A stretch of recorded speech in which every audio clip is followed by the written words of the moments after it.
मेरे प्यारे दोस्तों, कंप्यूटर अनुदेशक के बाद तमाम कंप्यूटर लिटरेट्स यानी कंप्यूटर में पढ़े लिखे डिग्री हासिल लोगों को जिस वैकेंसी का इंतजार था वो फाइनली आपके दरवाजे पर नॉक नॉक करने आ चुकी है। जी हाँ मेरे प्यारे दोस्तों, सूचना सहायक यानी इंफॉर्मेटिक असिस्टेंट IA की वैकेंसी आ गई है। 2730 पद लेकर आई है, मतलब एक अच्छी वैकेंसी नंबर माना जा सकता है। पढ़ाई करने वाले को एक सीट चाहिए, बची हुई 2729 सीट भी आपके दोस्तों को जरूर मिलेगी।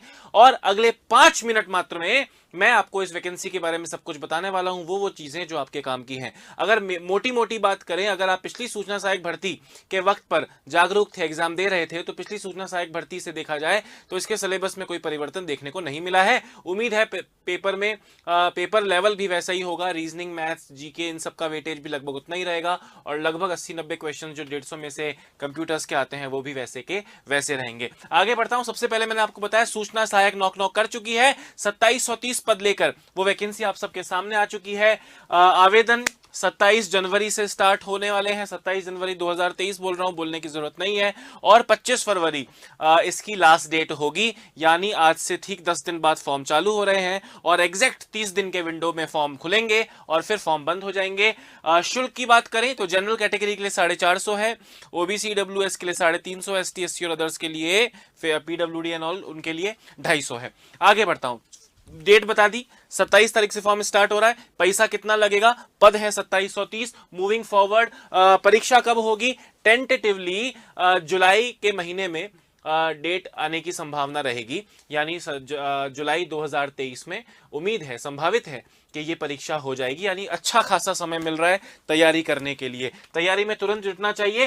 पहले पात्रता 2024, यानी चाहे मैं डिग्रियों की बात करूं, चाहे मैं एज की बात करूं, चाहे और कोई एक तरह की बात इस नोटिफिकेशन में पात्रता से जुड़ी लिखी हो, पर उसका कंपैरिजन 1-1-2024 से किया जाएगा। 1-1-2023 नहीं बोल रहा हूं, 2024 यानी इस साल के एंड तक।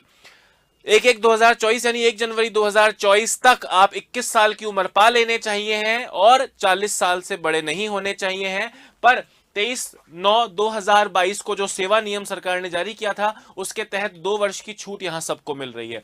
यानी जो अपर एज लिमिट है उसमें 2 वर्ष की लिमिट है, यानी जनरल के लिए भी 21 से 42 हो गया। प्लस कैटेगरी वाइज जो ओबीसी में 5% है और महिलाओं के लिए 5% है, अन्य राज्यों की महिलाओं के लिए 5% है, एसटी एससी के लिए जो मतलब तमाम जो कैटेगरी वाइज अपर एज लिमिट में छूट मिलती है वो मिलेगी। पर 2 साल तो सबको मिली है, प्लस अपनी अपनी कैटेगरी छूट। यानी जनरल के लिए भी it is not 40, it is 42। आगे बढ़ता हूं। ओके सर, अब क्या करना है? क्वालिफिकेशन क्या है? आप जानते हैं कंप्यूटर पे बेस्ड टेस्ट है। कुछ लोग कमेंट करके पूछेंगे सर आरएससीआईटी वालों को एप्लीकेबल रखा है क्या? नहीं, आरएससीआईटी वालों को एप्लीकेबल नहीं रखा है। आप computer science, IT, electronics and communication जैसी किसी ब्रांच से, मतलब इलेक्ट्रिकल ट्रिपल ई में नहीं होगा, पर बीटेक आप सीएसआईटी इसी में है तो आप एलिजिबल है। इलेक्ट्रॉनिक्स भी होगा तो चलेगा, आईटी भी होगा चलेगा, सीएस होगा तो भी चलेगा। बीसीए, एमसीए, डिप्लोमा, डिप्लोमा अगर आपका पॉलिटेक्निक है, आईटी, ईसी या सीएस में तो चलेगा।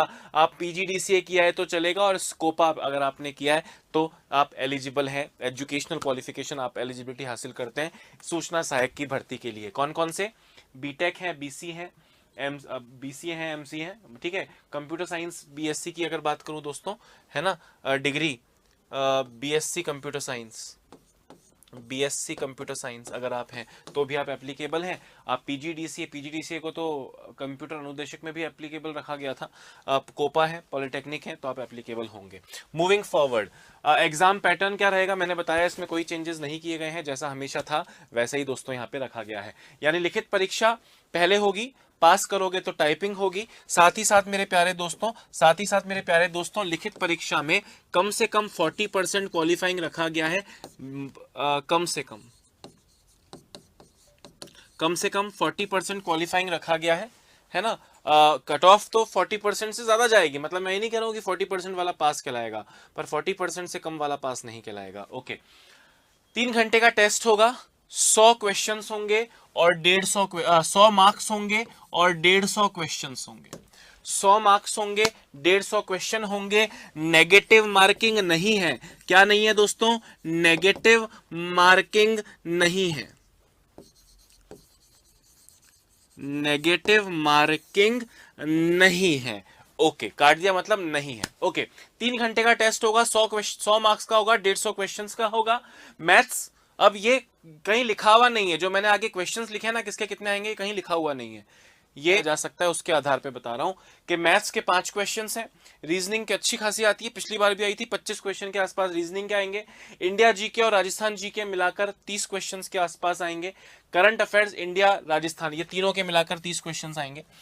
एक दोस्तों एक आईटी डेवलपमेंट के 10 क्वेश्चन आएंगे। अब ये एक्चुअली यही करंट है, समझना ध्यान से मैं क्या कह रहा हूं कि थोड़ी बहुत करंट अफेयर्स तो राजस्थान और इंडिया की आएगी, वो जीके के 30 क्वेश्चंस में इंक्लूड हो गई, पर कंप्यूटर्स की फील्ड में क्या क्या प्रोग्रेस राजस्थान में और देश में हो रही है, कंप्यूटर साइंस से क्वेश्चंस, और बचे हुए 75-80 क्वेश्चंस टोटली आपके कंप्यूटर साइंस के आएंगे, जिसमें नेटवर्किंग और थोड़ा डेवलपमेंट और फंडामेंटल्स और सब कुछ, मतलब सिलेबस तो पूरा का पूरा है।